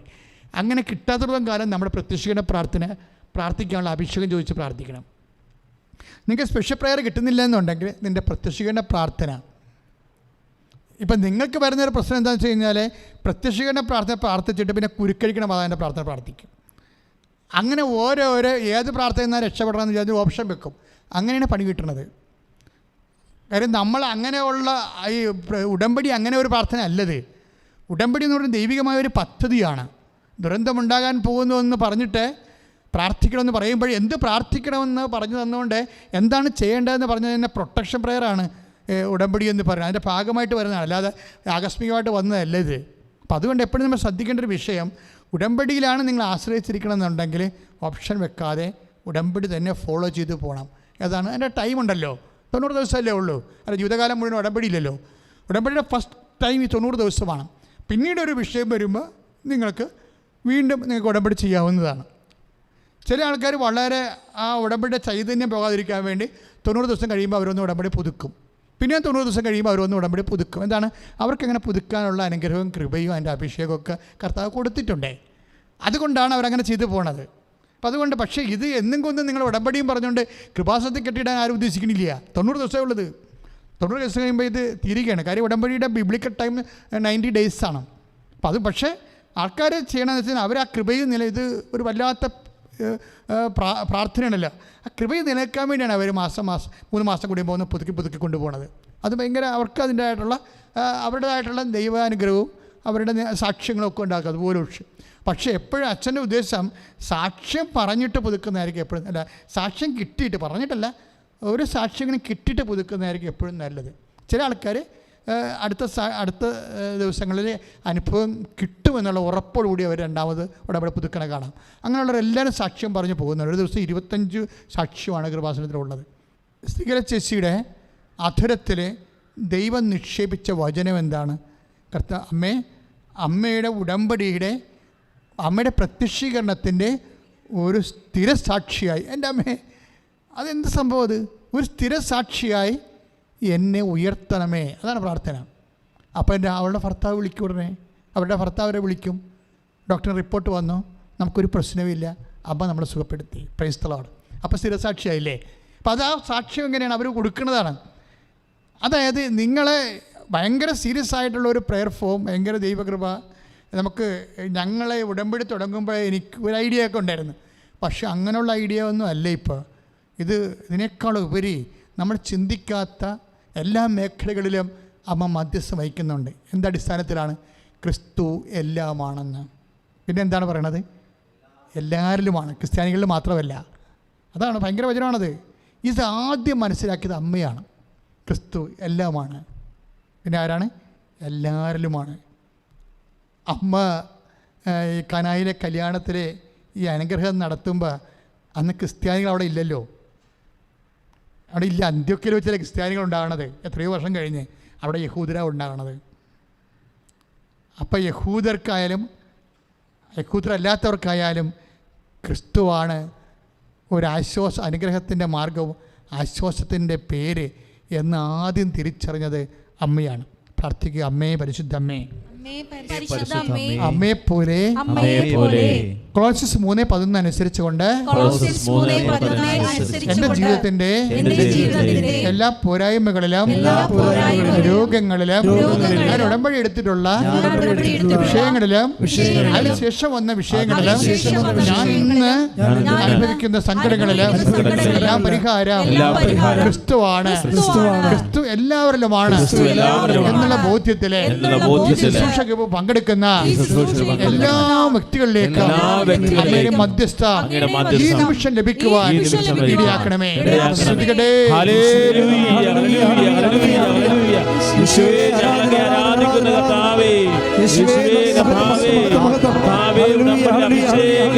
ധ്യാനത്തെ ഓർത്ത് നന്ദി പറയുന്നു. ഹല്ലേലൂയ, ഹല്ലേലൂയ. യേശുവേ ആരാധന, യേശുവേ ആരാധന, യേശുവേ ആരാധന.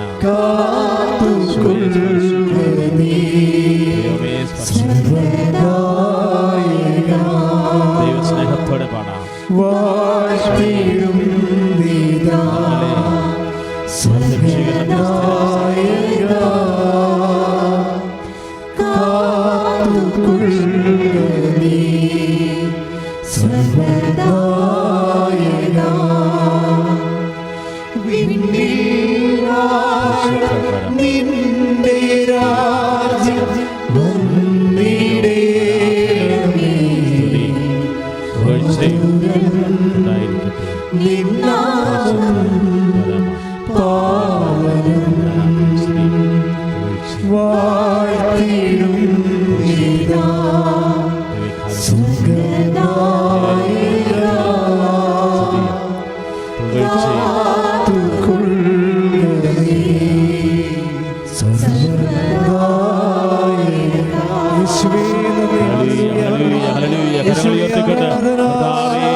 പ്രത്യക്ഷീകരണത്തിന് സാക്ഷ്യം പറഞ്ഞു പോയിട്ടുള്ള പ്രാർത്ഥിക്കുന്നവളെ പരിശുദ്ധ അമ്മയുടെ പ്രത്യക്ഷീകരണത്തിന്റെ സ്ഥിര സാക്ഷികളാക്കി മാറ്റണമേ. ഹല്ലേലൂയ, ഹല്ലേലൂയ, ഹല്ലേലൂയ. ആരാധന, ആരാധന, ആരാധന, മഹത്വം, യേശുവേ ആരാധന. ഹല്ലേലൂയ, ഹല്ലേലൂയ, ഹല്ലേലൂയ. യേശുവേ ആരാധന, യേശുവേ ആരാധന. യേശുവേ ആരാധന, യേശുവേ ആരാധന, യേശുവേ ആരാധന, യേശുവേ ആരാധന,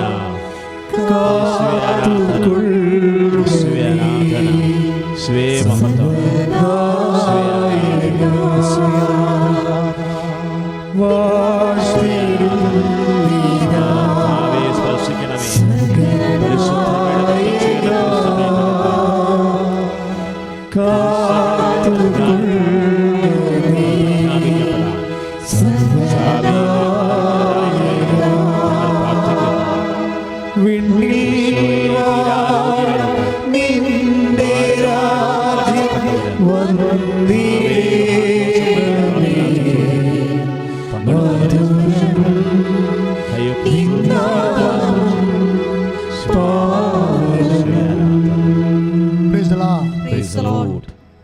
പിന്നെ ഈ ദിവസങ്ങളിൽ പറഞ്ഞ ഒരു നല്ല സാക്ഷ്യം എന്ന് പറയുന്നത് സോഫിയ തലയോലപ്പറമ്പ.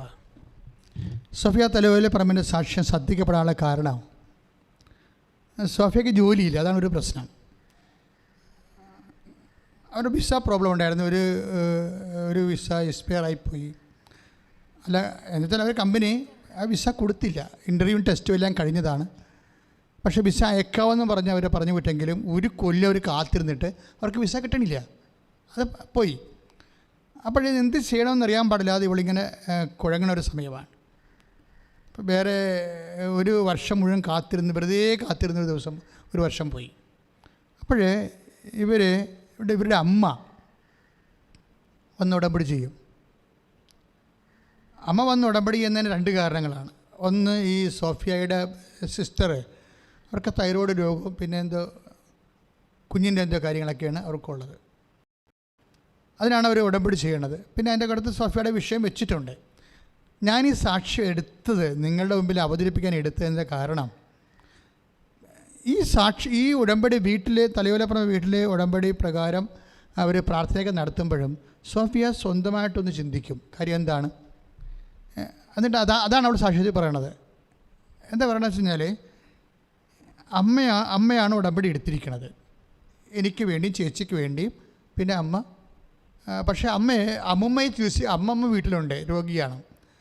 അമ്മുമ്മയെ നോക്കണത് കാരണം അമ്മയ്ക്ക് കൃത്യമായിട്ട് പള്ളിയിൽ പോകാൻ പറ്റണില്ല. അപ്പോൾ അതുകൊണ്ട് ഞാനാണ് എടുക്കണമെങ്കിൽ എനിക്ക് കൃത്യമായിട്ട് പള്ളിയിൽ പോകാൻ പറ്റും, കുർബാനയ്ക്ക് പോകാൻ പറ്റും, മറ്റുള്ള കാര്യങ്ങളെല്ലാം ചെയ്യാൻ പറ്റും. അതുകൊണ്ട് സോഫിയ വന്ന് ഉടമ്പടി എടുക്കും. എന്തിനാണ് അവർ ഉടമ്പടി എടുക്കേണ്ട ഉദ്ദേശം? കൃത്യമായിട്ട് ഉടമ്പടി നിയോഗങ്ങൾ പാലിച്ച്, അതാണ് എൻ്റെ വിഷയം. അപ്പോൾ ഞാനിത് ഈ സാക്ഷ്യം കേട്ടപ്പോൾ ഞാൻ ഓർത്തു, ദൈവമേ, അപ്പോഴിങ്ങനെ ഈ വെറുതെ വന്ന് ഉടമ്പടി എടുക്കുന്ന ആൾക്കാർ ഉണ്ട്. കാര്യം ഇവിടെ കണ്ടില്ലേ, അമ്മമ്മയെ ചികിത്സിക്കുകയാണ്. അവർക്കറിയാം ആ ചികിത്സിക്കുന്ന അത്രയും കാലം കുടുംബത്തിൽ ബെഡ് റിഡായിട്ട് കിടന്ന രോഗിയാണ്. ആ രോഗിയെ നോക്കുന്നിടത്തോളം കാലം ഇവർക്ക് ദേവാലയത്തിൽ പോകാനോ ഉടമ്പടി പ്രകാരം കുർബാനയിൽ പങ്കെടുക്കാനോ അല്ലെങ്കിൽ അതുപോലെയുള്ള മറ്റ് കാരുണ്യ പ്രവർത്തനം ചെയ്യാനോ ഒന്നും പറ്റത്തില്ല. അപ്പോൾ ഈ ഒരു പരിപാടികളൊന്നും ചെയ്യാതെ ചില ആൾക്കാർ ഉടമ്പടി ചെയ്തിട്ടുണ്ട്. അവിടെയാണ് വിഷയം വന്നിരിക്കുന്നത്. അത് ഞാൻ പറയാം, അത് ദൈവത്തിന് ഒരു പറ്റിപ്പാണ് ശരിക്കും പറഞ്ഞാൽ. അവരുടെ പേര് പറഞ്ഞാലല്ല പ്രശ്നം, അത് അങ്ങനെ ചെയ്യുന്ന ആൾക്കാരുണ്ട്. പക്ഷേ അവർ അറിഞ്ഞ് ചെയ്യണ അല്ലത്, അറിയാതെ ചെയ്യണതാണ് ശരിക്കും. ഇവർ വിചാരിക്കണം ഇതൊന്നും ചെയ്യേണ്ട കാര്യമില്ല. അതായത് ഉടമ്പടി ചെയ്യണമെന്നുണ്ടെങ്കിൽ 2 ആഴ്ചയിൽ കുമ്പസാരിക്കണം, അതുപോലെ തന്നെ അല്ലെങ്കിൽ 1 മാസം. നമുക്ക് പാപാവസ്ഥ മോശമായ കണ്ടീഷനാണെന്ന് കണ്ടാൽ നമുക്ക് കുമ്പസാരിക്കാം. അങ്ങനെ വരത്തില്ല, ഉടമ്പടി എടുത്താൽ നമ്മൾ സത്യം ജീവിക്കും. പിന്നെ രോഗികളെ ശുശ്രൂഷിക്കണം, അതുപോലെ തന്നെ സുവിശേഷം പ്രചരിപ്പിക്കണം, മറ്റു വ്യക്തികളുടെയൊക്കെ കർത്താവിൻ്റെ വചനം എത്തിക്കണം. കൃപാസനം പത്രമാണ് സാക്ഷ്യമുള്ള. പക്ഷേ പലരും ഇവിടെ വരണത് എന്താണ്, കൃപാസനം പത്രം വായിച്ചാണ് വരേണ്ടത്. കാര്യം എന്താണ്, അതിന് മുന്നേ സാക്ഷ്യങ്ങളാണ്. അപ്പോൾ ഈ സാക്ഷ്യം കൊടുക്കണം. അപ്പോൾ ഇവരെന്താ ചെയ്തതെന്നാണ് ഞാൻ ഓർക്കുന്നത്. അവരിവിടെ അമ്മ വീട്ടിൽ ബെഡ്ഡാണ്, അവർക്ക് ദേവാലയത്തിൽ പോകാൻ പറ്റണില്ല. പക്ഷേ അവർക്ക് സുവിശേഷം വേറെ ചെയ്യാൻ പറ്റത്തില്ല. അപ്പോൾ ഇതൊന്നും ചെയ്യാൻ പറ്റാതെ പിന്നെ ഒരു അപേക്ഷ കത്ത് കൊണ്ടുവന്ന് ഇട്ട പോലെ അവർ ഉടമ്പടി ചെയ്തിരിക്കുകയാണ്. അതുകൊണ്ടാണ് ആ 2 കാര്യങ്ങൾക്ക് ലാഗ് ചെയ്യണത്. പക്ഷേ സോഫിയ എടുക്കുന്ന തീരുമാനം കറക്റ്റാണ്. എന്താ പറയണത്, ഞാൻ എടുക്കുകയാണെങ്കിൽ അമ്മ എടുത്തുകൊണ്ടാണ് അങ്ങനെ സംഭവിച്ചത്. പക്ഷേ ഞാനാണ് ഉടമ്പടി എടുത്തെങ്കിൽ എനിക്ക് കൃത്യമായി പള്ളിയിൽ പോകാൻ പറ്റും. അവന് കൃപാസനത്തിൻ്റെ അമ്മയുടെ കൃപാസനത്തിൽ പ്രത്യക്ഷപ്പെട്ട അമ്മയുടെ അത്ഭുതങ്ങൾ, അടയാളങ്ങൾ, അതിലൂടെ വന്ന വചനങ്ങൾ മറ്റുള്ളവർക്ക് പറഞ്ഞു കൊടുക്കാനോ കൈമാറാനോ വിതരണം ചെയ്യാനോ പറ്റും. അതുകൊണ്ട് ഞാൻ പോയി എടുക്കാവുന്നു. ഇപ്പോൾ ഒരു വീട്ടിൽ ഒരാൾ ഉടമ്പടി എടുത്താലും ആ ഉടമ്പടി ഒരു അല്പം മിസ്റ്റേക്കാണെന്ന് അവർക്ക് തോന്നിയപ്പോൾ അവർ സത്യസന്ധമായിട്ട് ഈ വിഷയം എടുക്കാൻ വേണ്ടി തീരുമാനിച്ചു. അതോട് എന്നാ പറ്റിയത്, ഒരു പുതിയ വിസ വന്നിട്ട് അവർ കയറിപ്പോയി. അപ്പോൾ ജോലിയിലായി അവർ. സെക്കൻഡുകൾക്കുള്ളിൽ ഇത് സംഭവിക്കുന്നത്. അതെന്തുകൊണ്ട് ഇത്ര സ്പീഡായിട്ട് വർക്ക് ചെയ്യുന്നത് വെച്ച് കഴിഞ്ഞാൽ അവർ കാണിച്ച ആത്മാർത്ഥതയാണ്. അതിൻ്റെ നിബന്ധനകളുണ്ടല്ലോ. നമ്മൾ നിയോഗങ്ങളുടെ വായിട്ട് നോക്കിയിരിക്കരുത്, നിബന്ധനകൾ എന്താണെന്ന് നോക്കണം കൃത്യമായിട്ട്. അതെന്തുമാത്രം നമുക്ക് ആത്മാർത്ഥമായിട്ട് ചെയ്യാൻ പറ്റും. അതായത് ഒപ്പിച്ചുണ്ടാക്കുകയാണ്, കണ്ണടച്ചിരുട്ടാക്കുകയാണ്, ദൈവത്തെ പറ്റിക്കുകയാണ്, ഇങ്ങനെയുള്ള കാര്യങ്ങളെല്ലാം നോക്കി കൃത്യമായിട്ടാണ് ഉടമ്പടി ചെയ്യണമെങ്കിൽ നമ്മൾക്ക് നമ്മുടെ കോർട്ടിൽ നിന്ന് ബോൾ പോകും. പിന്നെ ഒക്കെ പ്രശ്നമില്ല. ദൈവം അതിൻ്റെ സമയത്ത് നമ്മൾ വിചാരിക്കുന്നേക്കാൾ ഭംഗിയായിട്ട് കർത്താവ് ആ വിഷയം ക്രമീകരിക്കും. സ്തുതിക്കട്ടെ. ഹല്ലേലൂയ. ഉയർത്തിക്കൊണ്ട് സ്തുതിക്കട്ടെ കർത്താവേ. ഉടമ്പടിയെ സമർപ്പിച്ച് പ്രാർത്ഥിക്കുന്ന കർത്താവേ, ഉടമ്പടി എടുത്ത മക്കളെ പ്രാർത്ഥിക്കുന്ന കർത്താവേ, ഉടമ്പടി നിയോഗങ്ങളെ പ്രാർത്ഥിക്കുന്ന കർത്താവേ, നിബന്ധനകൾ കൃത്യതയോട് പാലിക്കാൻ പരിശുദ്ധാത്മാവിനെ വർഷിക്കണമേ. ദിവ്യകാരുണ്യ അഭിഷേകമേ, ആരാധന കർത്താവേ നിറയണമേ, നിറയണമേ, വരണമേ.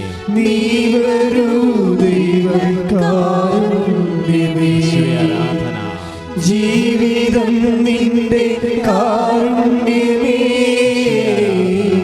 ജീവനേ നേരവും ആരാധനയും ജീവിതം നിന്റെ കാരുണ്യമേ,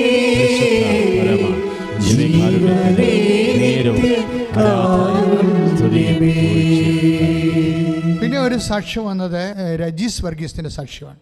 ചേച്ചിയാണ്. ചേച്ചിയുടേത് സർക്കാസ്റ്റിക് ആയിട്ടുള്ള സാക്ഷ്യമാണ്. ചേച്ചി പറഞ്ഞത് ചേച്ചിയുടെ വണ്ടി ഇടിച്ചപ്പോൾ ചേച്ചിയുടെ ഓർമ്മ പോയി. എന്തോർമ്മ പോയി? ചേച്ചിക്ക് ഡ്രൈവിംഗ് അറിയാം, പക്ഷെ ചേച്ചിയുടെ വണ്ടി ഇടിച്ചു കഴിഞ്ഞപ്പോൾ ഡ്രൈവ് ചെയ്യാനുള്ള ഓർമ്മ പോയി. അത് കുറച്ച് നാൾ തിരിച്ച് വന്നു കഴിക്കും. അത് ഒന്നുമില്ലെന്ന് പിന്നീട് സാക്ഷ്യം പറഞ്ഞ ആൾ റിപ്പോർട്ട് ചെയ്തിട്ടുള്ളത്. അങ്ങനെയുള്ളവർ വരുമ്പോൾ ചോദിക്കേണ്ടതാണ് ശരിക്കും പറയാം. പക്ഷെ അവന് അതല്ല പ്രശ്നം. ഞാൻ അകത്ത് കേട്ടത് സാക്ഷ്യം അതല്ല. ഇവർ ഇത് കേട്ടപ്പോൾ അതാണ് കൃപാസനത്തിൻ്റെ ഇത് വരാൻ, അമ്മയടുത്ത് വരാനുള്ള പ്രധാനപ്പെട്ട കാരണം. അതായത് ഇവർ കൃപാസനത്തിൽ വന്നു കഴിഞ്ഞിട്ട് ഡ്രൈവിങ്ങിൻ്റെ ഓർമ്മ പോയ കാര്യമാണ് ഇവർ ആദ്യമായിട്ട് വെക്കണത്. തീർച്ചയായിട്ടും അത് ഇതിൻ്റെ രീതി അനുസരിച്ച് കുറച്ച് കഴിയുമ്പോൾ അത് തിരിച്ചു വരും. അത് പ്രശ്നമൊന്നുമില്ല. ഇപ്പോൾ ഉടമ്പടി എടുത്തില്ലെങ്കിലും വരും. അതൊരു പെട്ടെന്നുണ്ടാകുന്ന ഒരു ഷോക്കാണ്. അത് കഴിഞ്ഞപ്പോൾ കുറച്ച് കഴിയുമ്പോൾ ബ്രെയിൻ സിസ്റ്റം ക്ലിയർ ചെയ്ത് തരുമ്പോൾ പഴയ മെമ്മറി എല്ലാം തിരിച്ചു വരും. അതല്ല ഞാൻ പറയാൻ ഉദ്ദേശിക്കുന്നത്. ഇവർ ഈ വകുപ്പിലാണ് ഇവിടെ കൊണ്ടുവന്നിരിക്കുന്ന അമ്മ. ആ വാഹനം കൃത്യമായിട്ട് ഹിറ്റ് ചെയ്തതിൻ്റെ ഒരു വകുപ്പിലാണ് അമ്മ ഇവരെ കൊണ്ടുവന്നിരിക്കുന്നത്. എന്താ വിഷയം അതൊന്നുമല്ല. എന്താണെന്നറിയുമോ, ഇവർക്ക് ഒരു 10 കൊല്ലമായിട്ട് ഒരു ഗുരുതരമായ രോഗമാണ്. എന്ത് രോഗമാണെന്ന് വെച്ച് കഴിഞ്ഞാൽ അവർ പറയണത് കുളിക്കാൻ പറ്റത്തില്ല. കുളിക്കണമെങ്കിൽ തിളച്ച വെള്ളമായിരിക്കണം. ഒന്ന് ചിന്തിച്ച് നോക്കിയേ, തിളച്ച വെള്ളത്തിലേ കുളിക്കാൻ പറ്റത്തുള്ളൂ. അപ്പോൾ അവർ പറയണത് എൻ്റെ നീർക്കെട്ടൽ കൊണ്ടാണ് എനിക്ക് തിളച്ച വെള്ളം ശരീരത്തിൽ ഒഴിച്ചാൽ മാത്രമേ അറിയത്തുള്ളെന്ന്, അല്ലെങ്കിൽ അറിയത്തില്ലെന്ന്. തന്നെയല്ല, തണുത്ത വെള്ളം വീണാൽ അലർജിറ്റിക് ആവും. അപ്പോൾ വാതവും ഉണ്ടെന്ന് തോന്നണം. പക്ഷേ നീർക്കെട്ടലും വാതവും കൂടിയാണ് ആ ബോഡിക്ക് വന്നിരിക്കുന്നത്. ഇതിവർ വർഷങ്ങളായിട്ട് അനുഭവിക്കുന്ന പ്രശ്നമാണ്. പക്ഷെ ഉടമ്പടി ചെയ്ത് 2 ദിവസം കഴിഞ്ഞപ്പോൾ തന്നെ ഈ വർഷങ്ങളായിട്ട് തിളച്ച വെള്ളം ഒഴിച്ചാണ് കുളിക്കണത്. ഒന്ന് ചിന്തിച്ച് നോക്കിയേ. അതിന് മരുന്നില്ല, പക്ഷെ അമ്മയുടെ അടുത്ത് മരുന്നുണ്ട്. ഇപ്പോൾ അവർ തണുത്ത വെള്ളത്തിലാണ് കുളിക്കണത്. അത്രയും സെക്കൻഡ് വ്യത്യാസമാണ്. ഇപ്പോൾ വണ്ടി ഇടിച്ചത് എന്തിനാണ്? ഇവിടെ ഡ്രൈവിംഗ് ഓർമ്മ പോയത് എന്തിനാണ്? ഇവിടെ രോഗത്തെ സുഖപ്പെടുത്താൻ വേണ്ടി അമ്മയുടെ ഒരു ദൈവത്തിൻ്റെ ഒരു പരിപാലനയുടെ ഭാഗമാണ്. അതുകൊണ്ട് എപ്പോഴും സഹോദരൻ മക്കളെ എപ്പോഴും ശ്രദ്ധിക്കേണ്ടത്, നിങ്ങൾക്ക് എന്തെങ്കിലും ഒരു ഇടവ് സംഭവിച്ചാൽ നിങ്ങൾ ഓർക്കും അതായിരിക്കും, അത് നിങ്ങളുടെ കുഴപ്പം കൊണ്ടാണ്, അല്ലെങ്കിൽ പാപം കൊണ്ടാണ്, അല്ലെങ്കിൽ ദൈവം എന്നോട് ഇങ്ങനെ ചെയ്തില്ല, ഈ പ്രാർത്ഥിക്കും, ഞാൻ ഇത്രയും പ്രാർത്ഥിച്ചിട്ട് ഇങ്ങനെ സംഭവിച്ചില്ല. ഇങ്ങനെ പരിശുദ്ധാത്മാവില്ലാതെ പൊട്ടത്തരം പറയരുത്. ദൈവം ഉദ്ദേശിക്കുന്നത് അതായിരിക്കത്തില്ല. ആ ഒരൊറ്റ വിഷയത്തിലൂടെ ദൈവം ആരാണെന്നറിഞ്ഞ് നീ വർഷങ്ങളായി അനുഭവിക്കുന്ന വിഷമതകളിൽ നിന്ന് കർത്താവ് നിന്നെ വീണ്ടെടുക്കാനുള്ള ദൈവത്തിൻ്റെ സ്നേഹത്തിൻ്റെ ശക്തമായ പരിപാലനയുടെ ഭാഗമാണ്. അതാണ് ഉടമ്പടി അനേകം മക്കൾക്ക് സംഭവിക്കുന്നുണ്ട്. പ്രാർത്ഥിച്ച്, അമ്മേ പരിശുദ്ധ അമ്മേ, എൻ്റെ ജീവിതത്തിൽ അഹിതമായി എന്ത് സംഭവിച്ചാലും ഞാൻ ദൈവത്തെ പഴിക്കാതെ വിശ്വാസത്തിലും പ്രാർത്ഥനയിലും കാണിക്കാതെ എന്റെ വിശ്വാസം ശക്തിപ്പെടുത്തി പ്രാർത്ഥനയിൽ എരിവുണ്ടാക്കി ആ ഒരു സംഭവം കൊണ്ട് ദൈവം ഉദ്ദേശിക്കുന്ന സ്നേഹത്തിന്റെ പരിപാലനയിൽ എത്തിച്ചേരുവാൻ എന്നെ ഒരുക്കണമേ. ശ്രദ്ധിക്കട്ടെ. ഹല്ലേലൂയ, ഹല്ലേലൂയ, ഹല്ലേലൂയ, ഹല്ലേലൂയ. കർത്താവേ, ഞങ്ങൾ കർത്താവിനെ സമർപ്പിച്ച് പ്രാർത്ഥിക്കുന്നു. യേശുവേ, ആരാധന. ഞങ്ങളുടെ ഉടമ്പടി നിയോഗം നിറയണമേ. നീ വരൂ ദൈവകാരുണ്യമേ, നീ വരൂ ദൈവകാരുണ്യമേ, നീ വരൂ ദൈവകാരുണ്യമേ. ജീവിതം നിന്റെ കാരുണ്യമേ, ജീവനേ നിത്യ കാരുണ്യമേ. ജീവിതം നിന്റെ കാരുണ്യമേ, ജീവനേ നിത്യ കാരുണ്യമേ. പരിശുദ്ധ പരമദിവ്യകാരുണ്യത്തിന് എല്ലാവരും എഴുന്നേൽക്കുക. രോഗസൗഖ്യ പ്രാർത്ഥനയുടെ സമയമാണ്. അതുപോലെ തന്നെ ജീവിത ദുരിതങ്ങൾക്കും അതുപോലെ തന്നെ നിങ്ങളുടെ ജീവിതത്തെ ഭൗതിക മണ്ഡലങ്ങൾ അനുഭവിക്കുന്ന ഓരോ പ്രാരാബ്ദങ്ങൾക്കും നമ്മൾ 2 മണിക്കൂർ ഈ ധ്യാനത്തിൽ പങ്കെടുത്ത മക്കൾ, ഇടക്കും തലക്കും വന്ന് അവരുടെ സൗകര്യമനുസരിച്ച് കൂടിക്കൊണ്ടിരിക്കുന്ന എല്ലാ മക്കളെയും ഈ സമയത്ത് ഏകാഗ്രമായിരിക്കണം. ഈ നിമിഷം ഏകാഗ്രമായിരിക്കണം.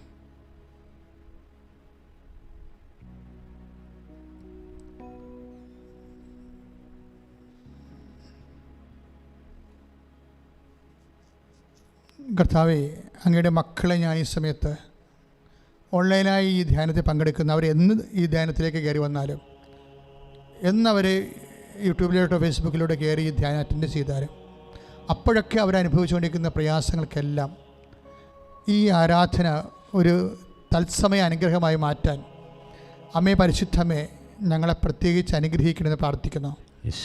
അമ്മേ, ഈ കാലങ്ങളിൽ ജോലിയില്ലാത്ത അനേകം മക്കളുണ്ട്.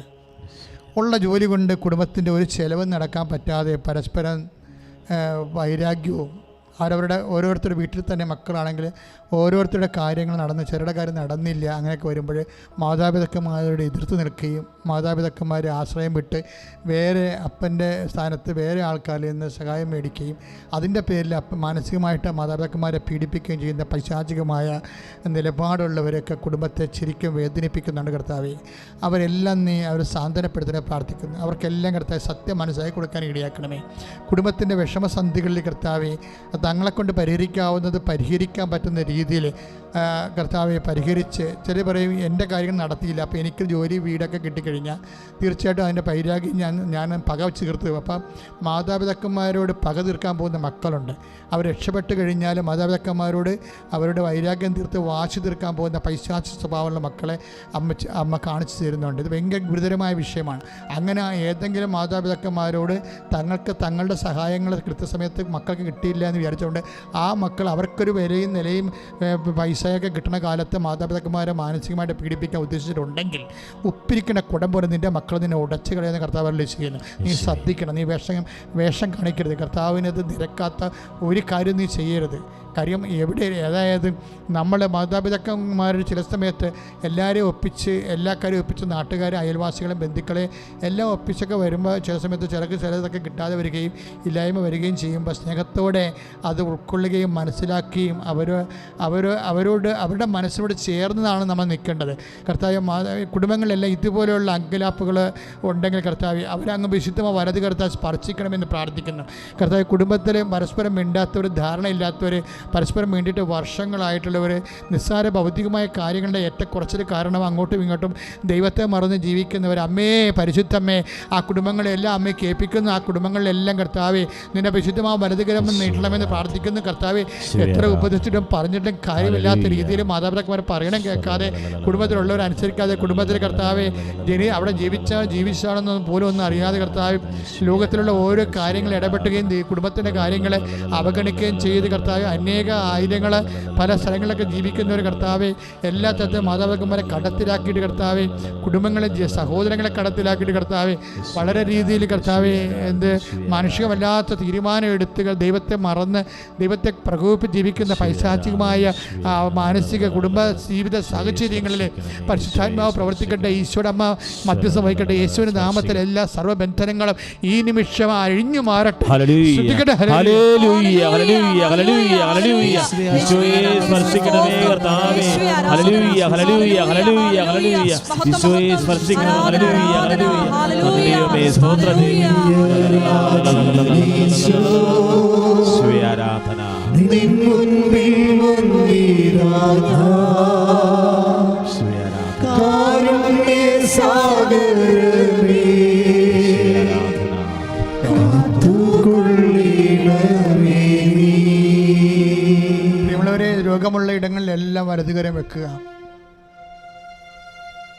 2 രോഗങ്ങൾ കൂടുതലുള്ള ആൾക്കാരെ നമ്മുടെ ശരീരം മുഴുവനും നെഞ്ച് 2 കൈയും കൊണ്ട് സ്വസ്തികമായിട്ട് പൊത്തി ശരീരം മുഴുവനും കർത്താവിനെ ഏൽപ്പിക്കുക. കർത്താവിൻ്റെ അഭിഷിക്തൻ കർത്താവിൻ്റെ തിരുമുറിവിൽ ആശ്രയിച്ചുകൊണ്ട് ഈശോയുടെ അമ്മയുടെ മധ്യസ്ഥതയിൽ കൃപാസ്ഥാനത്താറെ ജീവനോടെ പ്രത്യക്ഷപ്പെട്ട അമ്മയുടെ മധ്യസ്ഥതയിൽ ഈ ധ്യാനത്തിൽ പങ്കെടുക്കുന്ന എല്ലാ മക്കൾക്ക് വേണ്ടി പ്രാർത്ഥിക്കാൻ പോവുകയാണ്. കർത്താവ് ഗർഭിണികളെ സംബന്ധിച്ച് പ്രാർത്ഥിക്കുന്നു. ഈശോയെ അവരാരെങ്കിലും പലതരത്തിലുള്ള ബ്ലീഡിങ് ഉണ്ടെങ്കിൽ അവരുടെ അടിവയറിനെ അങ്ങ് സ്പർശിക്കണമേ എന്ന് പ്രാർത്ഥിക്കുന്നു. കർത്താവ് സാമ്പത്തികമായ കടങ്ങളിലെ വേദനിക്കുന്നവരെ സമർപ്പിച്ചുകൊണ്ട് പ്രാർത്ഥിക്കുന്നു. കർത്താവ് തൊഴിലില്ലാത്തവരും ജോലി ഇല്ലാത്തവരും കർത്താവ് അതിൻ്റെ പേരിൽ കുടുംബത്തിൻ്റെ കാര്യങ്ങളെല്ലാം അവതാളത്തിലായവർ, ജോലി അന്വേഷിച്ച് പോയിട്ട് കിട്ടാത്തവർ കർത്താവ് അവരെല്ലാം സമർപ്പിച്ചുകൊണ്ട് പ്രാർത്ഥിക്കണം. ഈശോയെ കർത്താവ് തൊഴിൽ ശാലകൾ, വ്യാപാരശാലകൾ അടഞ്ഞുപോയവർ കർത്താവ് അതിൻ്റെ പേരിൽ കർത്താവ് കടമായി വന്നവർ ഇനി കട തുറക്കണമെങ്കിൽ അതിനെ തുടക്കണമെങ്കിൽ ലോൺ വേണം കർത്താവ്, അല്ലെങ്കിൽ സാമ്പത്തികമായി ആരെങ്കിലും സഹായിക്കണം കർത്താവ്, അതിനുള്ള മാർഗം തുറക്കാനും കാണാത്ത വ്യക്തികളെ കർത്താവ് അങ്ങ് സഹായിക്കണമെന്ന് പ്രാർത്ഥിക്കുന്നു. കർത്താവ് മനുഷ്യന്മാർ കൈയൊഴിഞ്ഞവർ കർത്താവ് അങ്ങ് തന്നെ അവരെ ഏറ്റെടുക്കണം പ്രാർത്ഥിക്കും. വിവാഹം ഒത്തുവരാത്തവർ, മക്കളില്ലാത്തവർ കർത്താവ് അന്യ നാടുകളിൽ ജോലി ഇല്ലാതെ വിഷമിക്കുന്നവർ കർത്താവ്, അന്യനാട്ടിൽ ജോലി ചെയ്തിട്ട് കർത്താവ് ആവശ്യമായി ശമ്പളം കിട്ടാതെ കുടുംബത്തിലെ കടകൾ പരിഹരിക്കാൻ പറ്റാതിരിക്കുന്ന കർത്താവ്, കുടുംബജീവിതം നയിക്കാത്തവർ കർത്താവ്, പലതരത്തിൽ കർത്താവ് ജീവിത പങ്കാളിയെ കിട്ടാത്തവർ, ആണിനും പെണ്ണിനും കർത്താവ് ജീവിത പങ്കാളിയെ കിട്ടാത്ത സാഹചര്യമുണ്ട്. ഈശോ അതിൻ്റെ പേരിൽ കർത്താവ് സഹിക്കാനാവാത്ത മാനസിക വിഷമം അനുഭവിക്കുന്നവർ അവരെല്ലാം ഈ ആരാധന ഓർക്കുന്ന കർത്താവ്. ഒരു കാരണവശാലും കർത്താവ് 25 വയസ്സിന് മുകളിലുള്ളവർ, ഒരു മനുഷ്യരെ കർത്താവ് അങ്ങ് ഈ ആരാധന പങ്കെടുക്കുന്നവർ, വിവാഹം കഴിക്കാൻ ആഗ്രഹിക്കുന്ന ആർക്കും കർത്താവ് വിവാഹം കഴിക്കാൻ ഇടയാക്കാത്ത കർത്താവ് സാഹചര്യം ഉണ്ടാവാതെ അവരെല്ലാവർക്കും ജീവിത പങ്കാളി നൽകി അവരെ അനുഗ്രഹിക്കണമേ. മക്കളില്ലാത്തവർക്ക് മക്കൾ നൽകി അനുഗ്രഹിക്കണമേ. വീടില്ലാത്തവർക്ക് വീട് നൽകി അനുഗ്രഹിക്കണമേ. എൻ്റെ കർത്താവിന് ഉന്നതമായ നാമത്തിൽ കർത്താവെ എഴുതാനോ വായിക്കാനോ പാടാനോ കർത്താവെ സാധിക്കാതിരിക്കുന്നവർ കർത്താവ്, പരീക്ഷയിൽ തോറ്റുപോയൊരു കർത്താവ്, ജോലി അന്വേഷിക്കുന്നവർ, ജോലിയെ തേടുന്നവർ കർത്താവ്, അവരെല്ലാം സമർപ്പിച്ച് പ്രാർത്ഥിക്കുന്ന കർത്താവ്, ടെസ്റ്റ് ഇൻ്റർവ്യൂവിന് വേണ്ടിയിട്ട് പോകുന്നവർ, എന്ത് ജോലിക്ക് പോകണം, ആരുടെ കൂടെ പോകണം, ഒറ്റയ്ക്ക് പോകണം, ഭർത്താവിൻ്റെ കൂടെ പോകണം, ഭാര്യയുടെ കൂടെ പോകണം, ഒരുമിച്ച് പോകണം, അതേസമയം സെപ്പറേറ്റായിട്ട് പോകണം, എന്ത് ചെയ്യണമെന്ന് അറിയാൻ പാടില്ല കുഴക്കുന്ന ഓരോ മക്കളെയും കർത്താവ് ഇപ്പം തീരുമാനം എടുക്കാൻ കർത്താവ് അവരെ അനുഗ്രഹിക്കണം പ്രാർത്ഥിക്കുന്നു.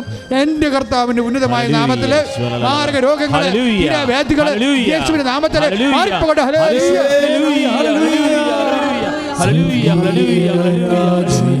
ഈശോയെ സൗഖ്യം